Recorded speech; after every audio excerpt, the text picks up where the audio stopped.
Join HealthClick on an educational journey into the advanced management of vestibular dysfunction.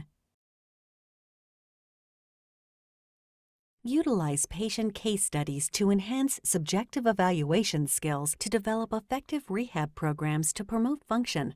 Evidence-based guidelines combined with years of clinical expertise provide best practices for managing complex vestibular dysfunctions such as cervicogenic dizziness, atypical BPPV, bilateral hypofunction, persistent postural-perceptual dizziness, vestibular migraine, acoustic schwannoma, and superior canal dehiscence. So if you have the time and the patient can tolerate it, it's best to try to do at least 2, if not 3 maneuvers in one session if the patient's feeling up to it. Explore the special test for differential diagnosis that enable the clinician to provide specific treatment approaches that will help to isolate the underlying dysfunction and obtain optimal functional outcomes.